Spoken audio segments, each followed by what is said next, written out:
This is the Leadership Podcast, and we study leaders. This is episode 473, featuring Barry Jesinoski, National Adjutant and CEO of Disabled American Veterans, also known as DAV.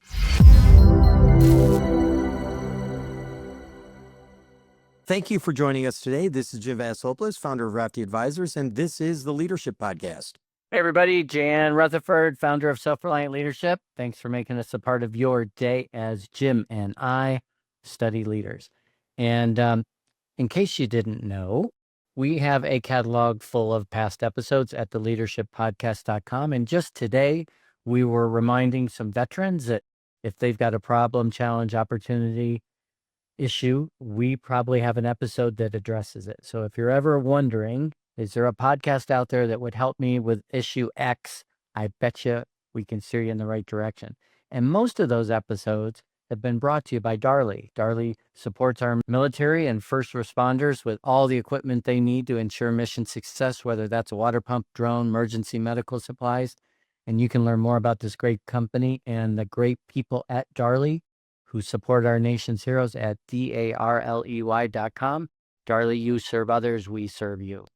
Darley's known for what they do to support our veterans, and they do a wonderful job of that, and they support our military and all first responders.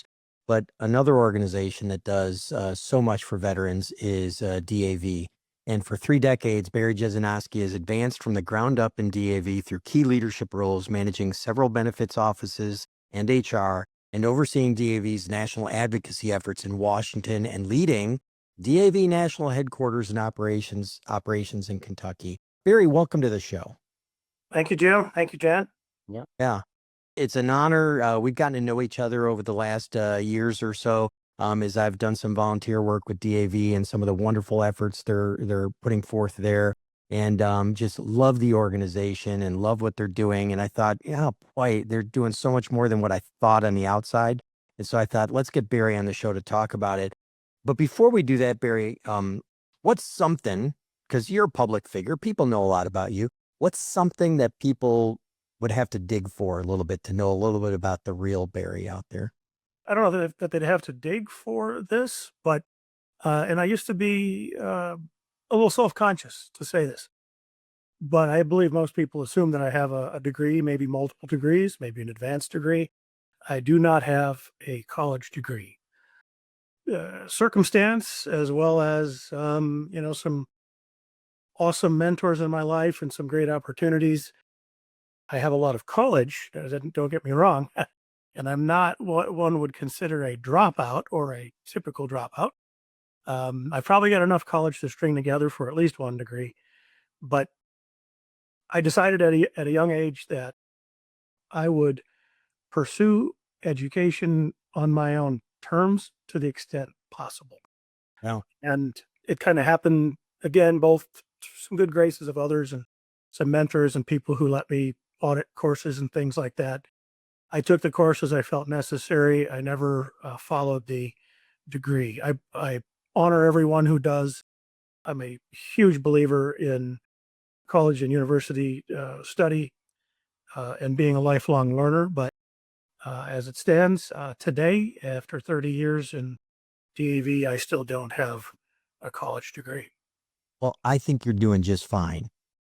And, but tell us a little bit about your journey, like, your journey in the military and how that translated into a different life of service in DAV.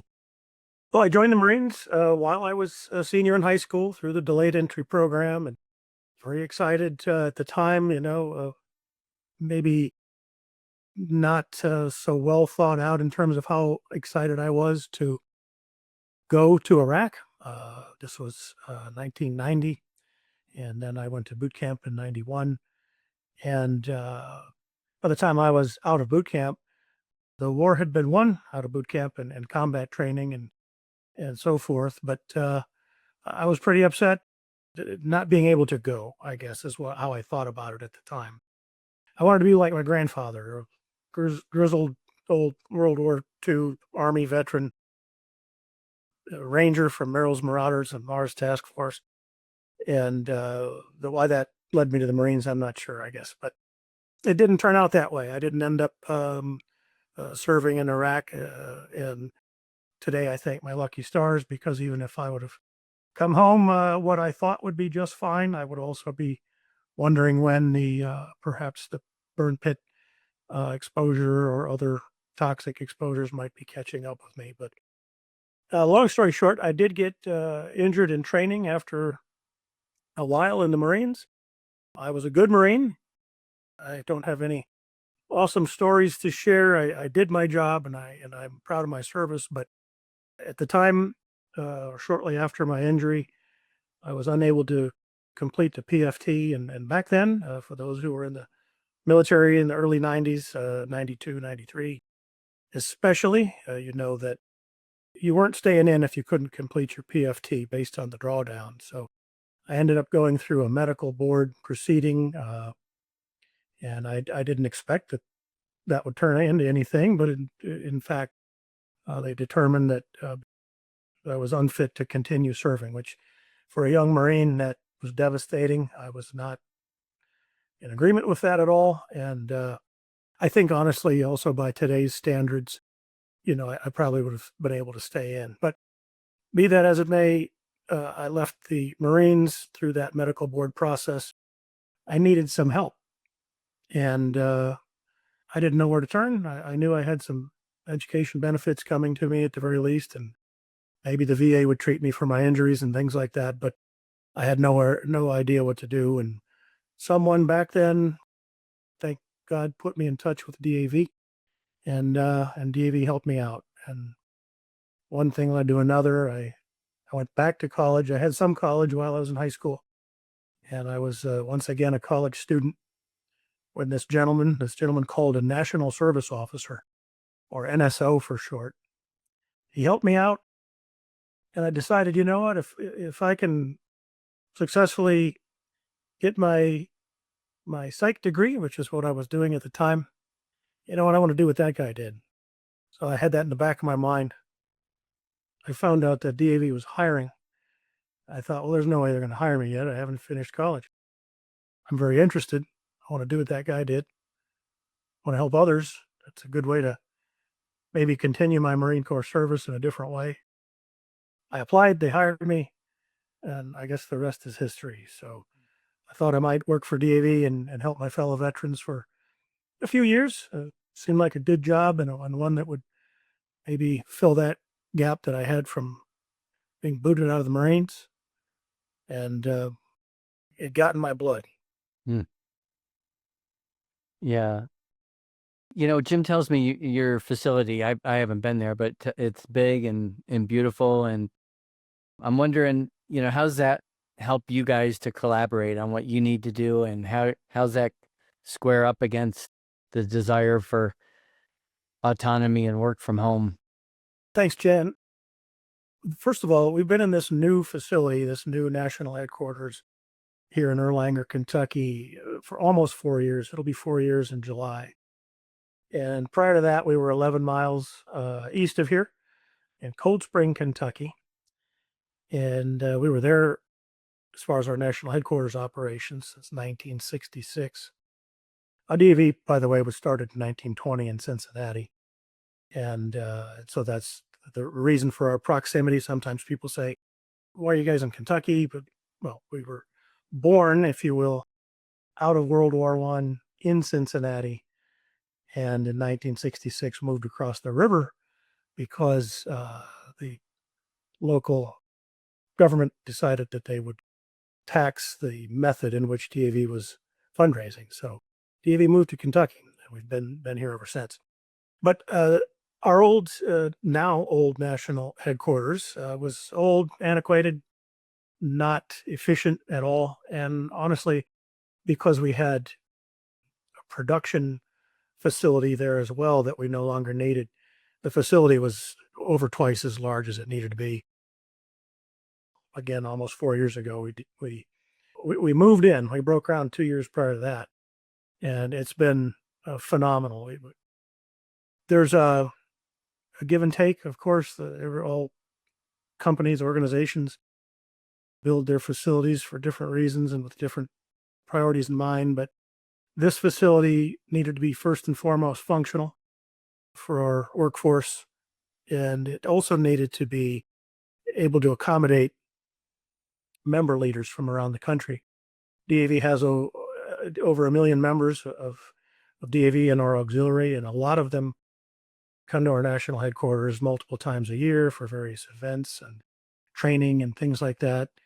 And of course, our history is storied and something that we also, wanted to use this headquarters to pay homage to our past and our predecessors and all the things that the DAV has been known for over the years. So being here 4 years, it's worked out great. Our employees are happy. I believe it's contributed to, an even greater employee satisfaction.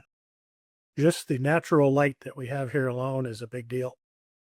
One of the things you asked about, I think, Jan, and I can either wait or I can go into it now. I think is in terms of the in-person working and that type of thing. Right. We wanted to make sure that this facility was comfortable for our employees, because it's my belief, while, we can't all work together in DAV in person every day anyway. We've got 180 employees here at our national headquarters, another 30 at our Washington, D.C. headquarters, which is much smaller, of course.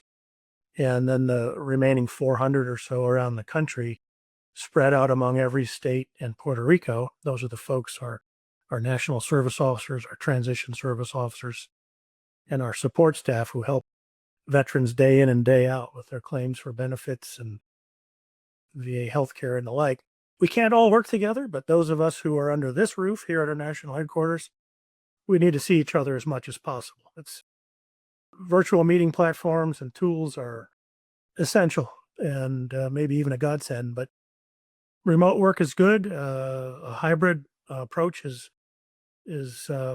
important to us, but I think it's extremely important that we keep that minimal. I'm a firm believer that collaboration and ingenuity, production, suffers when a workforce is remote, say even beyond 20% of the time. At least that is for our operations.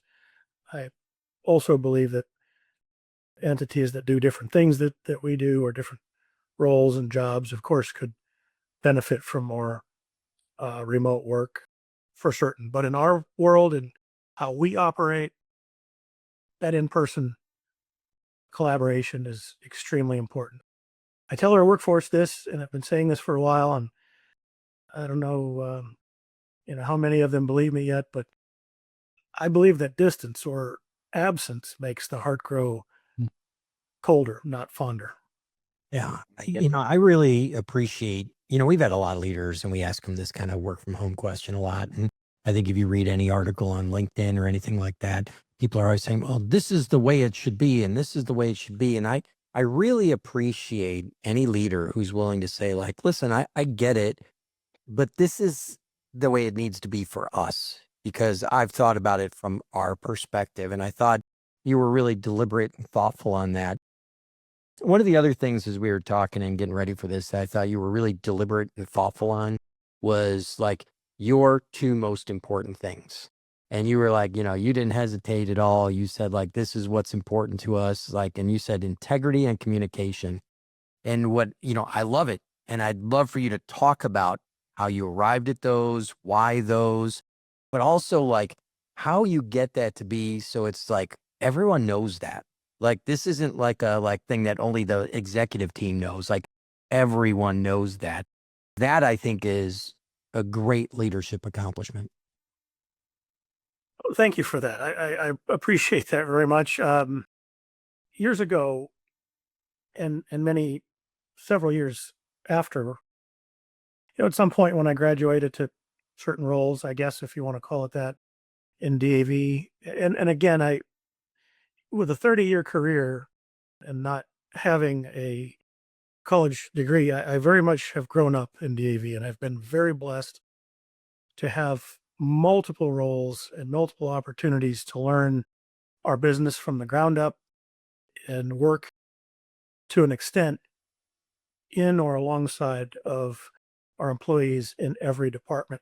And at some point it became a routine that I would hear people asking me, perhaps in a training forum or, even if it was one-on-one, what do you care about most? How do I get noticed? How do I get promoted around here? What worked for you in your career?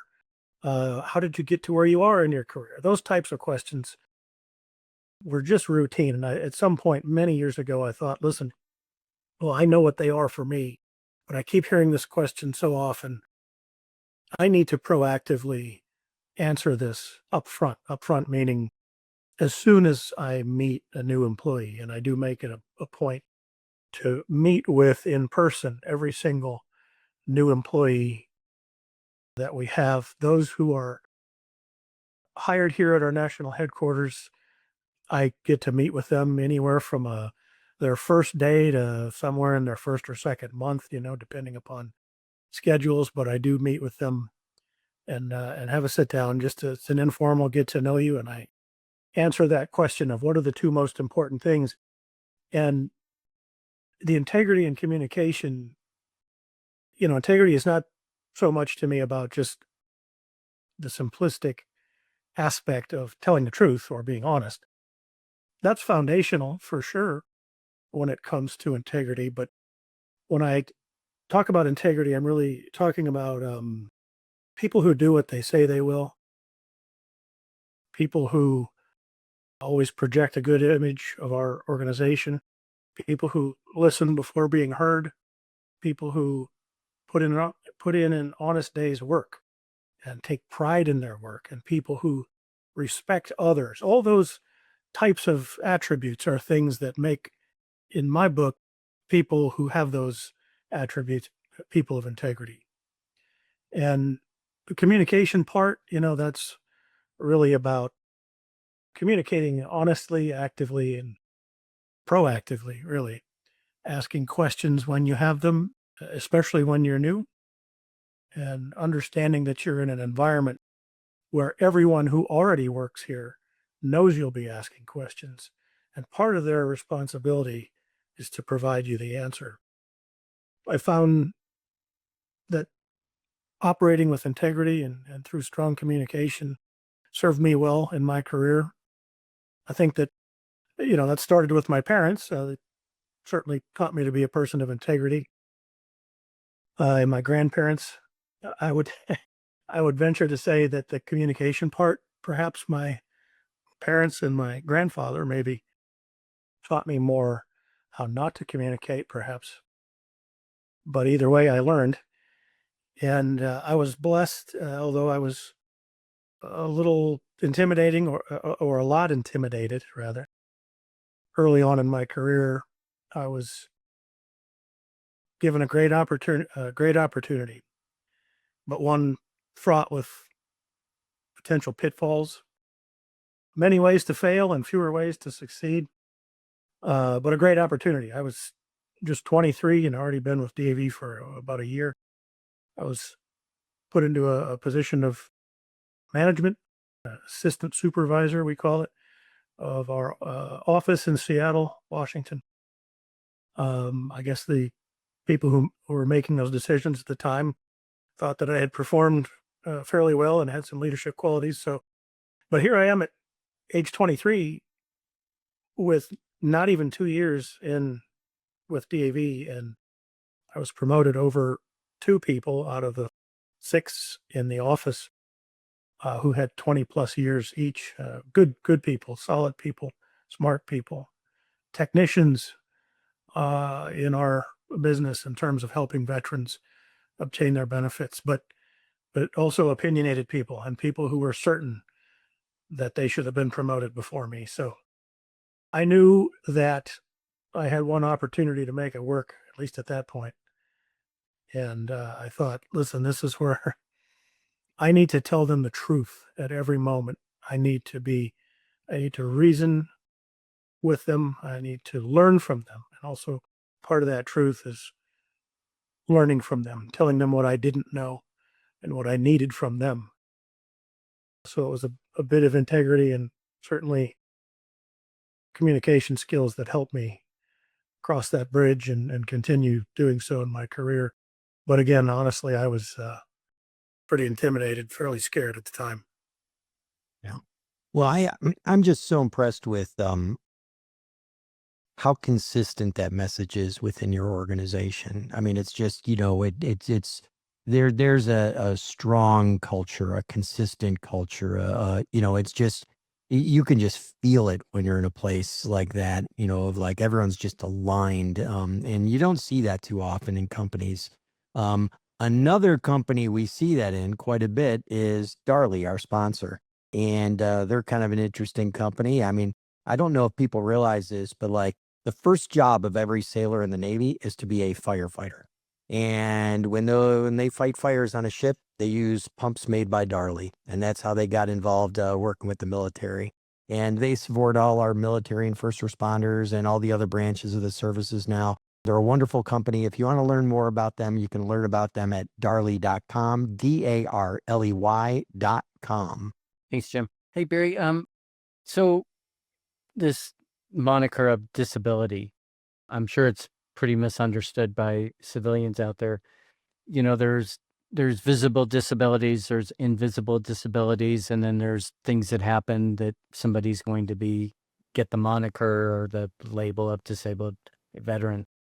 Most of the veterans we've had on our expeditions from Patagonia to Alaska have had some degree of disability rating, yet they've been able to go on our expeditions, carry a 50-pound pack over glaciers and stuff.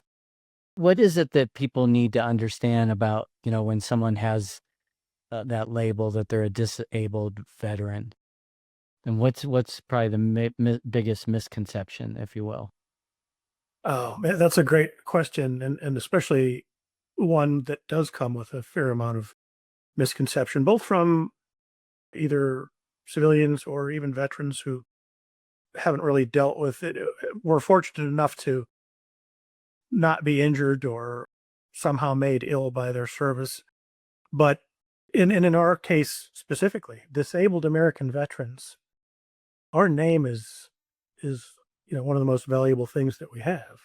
At the same time, disabled, the very first word, is often also one of the most misleading, and which is also why we often use DAV. A good example of why is, how many people can instantly come up with what does AARP stand for? So we like to use DAV because especially the further, that we move down the timeline from when we were created, the word disabled has changed and it's even fallen out of favor. And in some cases, it's just many of us who are technically qualified or considered to be by the VA disabled veterans or to have service disabled veteran status, we don't consider ourselves disabled at all. I didn't consider myself disabled when I was medically discharged from the Marines, and I haven't considered myself as such a day since. I have challenges, that I've learned to deal with over the years, as do all other veterans, all other men and women who have served our country and who have either sustained an injury, been wounded in combat or through training or through other means, or who have contracted some serious or chronic illness in the military. The challenges are overcome, and it's a personal belief. Do you consider yourself service disabled, or do you just not even use that terminology? In a nutshell, the spectrum is very wide. For VA purposes, one can be considered a service disabled veteran or to have a service connected disability with something as simple and fairly benign as a tender and painful scar from some injury. So that's on one end of the spectrum. On the other end, of course, is someone who is incapacitated and in need of someone else's or multiple other people's aid and attendance all day, every day. So veterans who have been made ill or who have been injured or wounded in military, and that is an injury or illness that is chronic in nature, meaning it'll never go away, are considered service disabled veterans. But and again, it doesn't mean they're not able. Absolutely. It doesn't mean that they're not able. It doesn't mean that you can tell whether they have these challenges or whether they're considered service disabled, whether someone has one or multiple physical injuries or illnesses, or whether one has challenges that are invisible. Symptoms of post-traumatic stress come to mind, and those are also of varying degrees or limiting in a varying way among every single veteran who suffers from any sort of symptoms that are related to post-traumatic stress. Essentially, when someone experiences something that's outside of the realm of normal human experience, they may exhibit symptoms at times, hypervigilance or worry, a nonstop concern about certain things, maybe someone, coming into their house or they're checking their locks, but there's so much more to it. And most people, even when they have those symptoms, they can overcome them, or they can certainly work with those challenges such that everyday person who knows them wouldn't even know the difference. They wouldn't know that they are dealing with those symptoms. They don't know to what extent they're dealing with those symptoms. And what they really don't know is the incredible work that the person likely has done to overcome the bulk of the challenges that are inherent in those symptoms. And it's, again, and I think we'll talk about this if we have time, but it's one of the things that proves the resilience of America's veterans. But many of these things that qualify one to be service disabled or considered to have a service-connected disability are not even visible. Yeah, and it's amazing because I've got like two veterans that are friends of mine, one Navy, one Army. Both of them broke their backs. In many cases, people would not be able to walk after that. Both of them walk around now. You look at them, they're a model of fitness, okay? You would never know the kind of pain they deal with on a daily basis. But one of the young Navy guy was getting into my car one day. I was giving him a ride home after an event, and he was just wincing as he got into my car, and I didn't know anything about this injury at the time, and he was just like, he was just wincing trying to get in the car, and I'm like, "Hey, what's up?" And he told me a story about how he broke his back, in the Navy, and I was just like blown away, and I'm like, "Holy cow!" Because if you asked me an hour earlier, I said this is the healthiest human I know, and I just think it's always be mindful of that. But the other thing for employers is like you're hiring that person who's nothing's going to stop them. And that's the kind of person you probably want to hire, in my mind. Now, one of the things that I thought was interesting, I want to make sure we touch on is we got connected originally through a program that someone reached out to me through a friend of a friend who knew I did some work with veterans to work on something called Patriot Boot Camp. And I was a little surprised about this because it didn't seem that related to disabled veterans, what my perception of DAV was at the time. Tell us a little bit about the wider mission that you've got and some of the things you do that are well beyond just helping veterans get the resources that they need to, get the most out of what they're due. Yes, we have, although what I've been talking about mostly in regard to our services has been involving, veterans who need assistance with, say, their VA claims for disability or compensation or health care. Well, that's the largest program we have. We also have a prolific and extremely effective lobbying team in Washington, D.C. If there is a law on the books that is favorable to injured and ill, wounded veterans, their family members, or their survivors, we probably had something to do with it. It might have started among our ranks as a resolution that eventually became law. It might have started elsewhere, but we probably also did everything we could to champion it. At the same time, a lot of laws that aren't on the books or a lot of policies that aren't written in VA policy, that don't exist. We also had a lot to do with that, because a lot of what our team does in Washington is, talk to people and not only tell them what we believe is good for those we serve, but what may be detrimental to them. So we've got a very robust team, but even still, I do want to point out that as much as we do legislatively, it's only about 1% of our budget. We also get veterans who are in need to and from their VA medical appointments. Every year we buy between 75 and 150 vehicles. It used to be vans, Ford Econolines. These days it's Ford Transits. We buy these vehicles. We, if you may have seen, you or some of our viewers may have seen them on the road.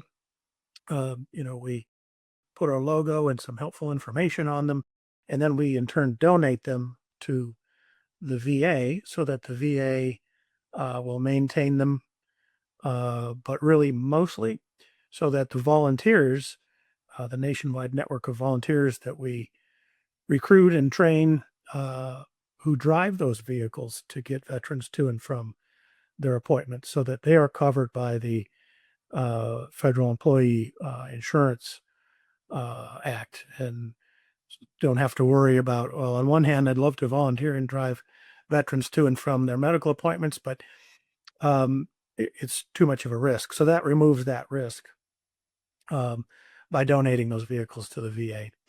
We also have an employment program where we match veterans and their spouses up with high quality employers.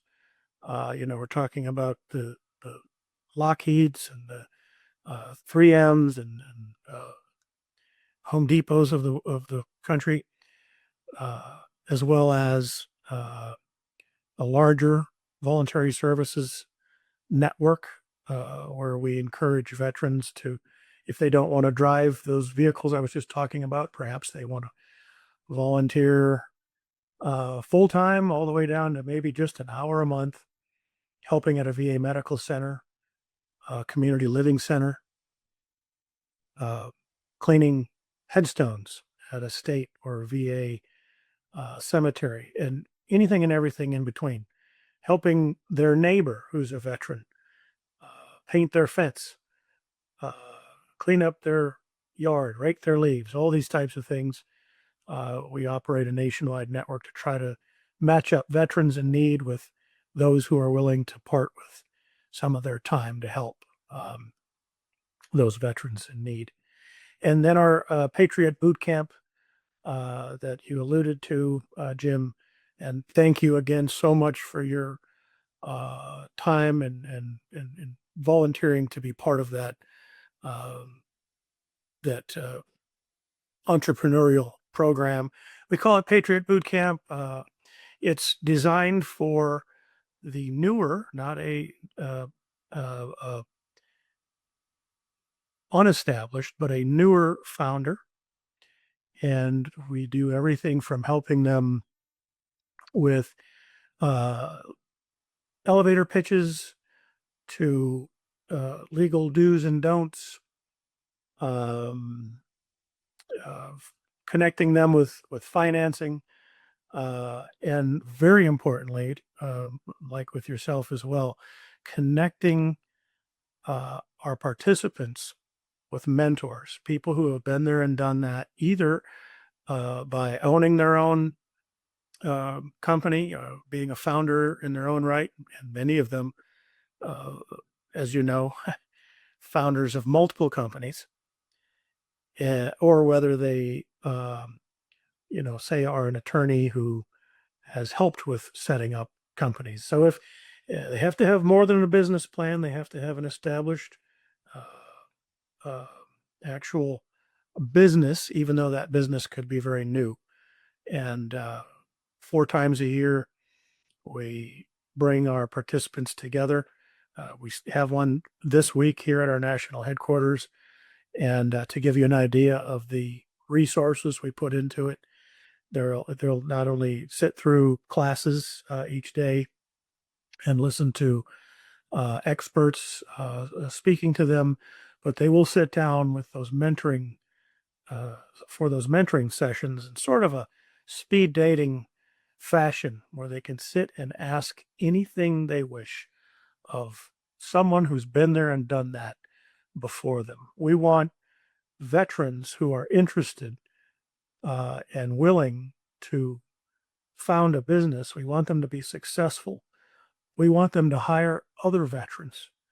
And we want to help them with the support that they need to be successful.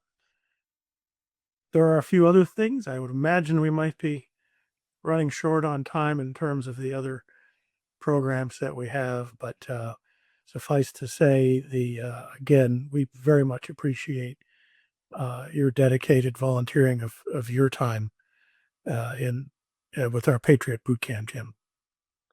Yeah. Hey, Barry, let me ask you, you said 1% of your budget goes to lobbying. Every 4 years or every 8 years, there's a different administration with different policies. The politics of Washington are up and down. How are you dealing with it? Again, when it comes to, the sacrosanct things, it's, it's Social Security, Medicare, veteran benefits. I mean, those are sort of sacrosanct, you would think. How are you dealing with this and kind of not making enemies? Another good question. Well, sometimes we do make enemies, unfortunately. Both unfortunately because that means that they don't see things the way we do when it comes to,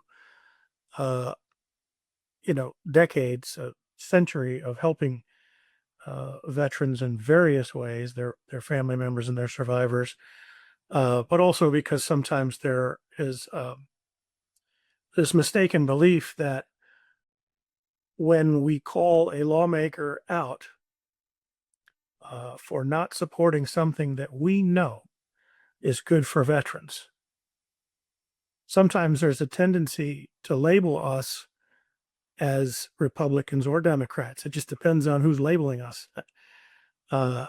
If we're criticizing someone on one side, they have and will again criticize us for helping the other side. And for us, it absolutely positively is not about helping either side or, any political persuasion. We are completely apolitical. We have to be. It's right to be. We have to be because we are a charity that counts on a grateful American public who cares about the mission that we serve and those whom we serve. And we know that those people who support us, we know that our members who have joined DAV, and by the way, no one has to join DAV to avail themselves of our services. We help veterans of any era, of any age, with anything that we do completely free of charge at all times. But we know that both our members, our donors, and our prospective members and donors come from all political walks of life. And certainly the two largest that, are pervasive in DC and elsewhere in the country are Republicans and are Democrats. We also would not be able to enjoy, our tax exempt status if we were to support candidates for office or if we were to support one party over another. So we never, ever do it. What we care about, what we support, are the veterans that make up the whole reason that we're here. So if it's good for veterans, their family members, and their survivors, we're on it. If it's bad for that same group of people, we're on it. And we will call out lawmakers who are not doing right, we believe, by our veterans any and every day of the week. We don't call them out for their political persuasion. We call them out for whether they're supporting the nation's men and women who have served, and their family members and their survivors. Yeah, I think that's just a great example of integrity. And I really do appreciate this. Barry, how can people learn more about DAV? Well, I think we have a very nice user-friendly website, and it's as simple as going to dav.org. That's dav.org. You can check out all of our programs, those that I spoke about and others. You could apply for our Patriot Boot Camp that will be coming up in the future. We're closed out for this week, of course, so we start tomorrow. But dav.org is the best place. We have about 1.4 million followers on social media, so you can find us on Facebook and X and LinkedIn as well. That's awesome. Well, Barry, we started off before we hit the record button that you were thanking us, thanking me for my service, thanking Jim for what he does for veterans. But we both wanted to thank you on behalf of all the people we work with, the work that you do. That's so important and so much behind the scenes. We know our veterans have made sacrifices. We know their families continue to make sacrifices. That is the part that I'm most grateful for, and I know you are as well. And if it's okay with you, we'll include ways for our listeners to make contact with the DAV and you in particular, so that they can learn more and hopefully contribute in some way, shape, or form. I would greatly appreciate that. Thank you very much, Chad. You, Barry. Yeah, you're welcome. And in case you didn't know, all these quotes always come from Jim. Jim always nails it. And this one is: the supreme quality for leadership is unquestionably integrity. Without it, no real success is possible, no matter whether it is on a section gang, a football field, in an army, or in an office. Dwight D. Eisenhower. It's a wrap. Thanks for listening to the Leadership Podcast. To listen to more shows or to access the books and content discussed on this show, be sure to visit theleadershippodcast.com. The material in this podcast is copyright by Rofke Advisors and Self-Reliant Leadership and must have written approval before commercial application.